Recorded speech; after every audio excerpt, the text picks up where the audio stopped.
ठाणे जिल्ह्यातील उल्हासनगरमध्ये उपमुख्यमंत्री देवेंद्र फडणवीस यांचा देवाभाऊ नावानं बॅनर लावण्यात आला असून या बॅनरवरून उपमुख्यमंत्री अजित पवार यांचा फोटो मात्र गायब आहे। त्यामुळे राजकीय वर्तुळात चर्चेनं उधाण आलंय।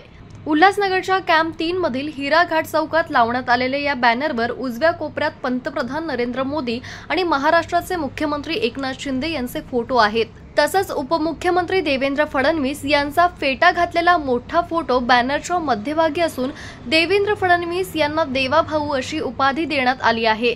या बॅनरवर लाडक्या बहिणीला 1500 रुपये महिन्याला असा मजकूर आहे। मात्र या बॅनरवर उपमुख्यमंत्री अजित पवारांचा फोटो टाकण्यात आलेला नसून त्यामुळे उल्हासनगरातील राजकीय वर्तुळात चर्चा सुरू झाली आहे। या घटनेचा राजकीय परिणाम कसा होतो हे पाहणं आता महत्त्वाचं ठरणार आहे। एकमत न्यूज, अंबरनाथ। डिजिटल बातमीदारीच्या युगात अल्पावधीतच नावारूपाला आलेल्या आणि लाखो प्रेक्षकांच्या पसंतीस उतरलेल्या एकमत न्यूज चॅनलला इंस्टाग्राम आणि फेसबुकवर फॉलो करा आणि यूट्यूब चॅनलला सबस्क्राईब करा। एकमत न्यूजशी संपर्क साधण्यासाठी 6384040404 या क्रमांकावर कॉल करा। ताज्या घडामोडींसाठी पाहत रहा एकमत न्यूज।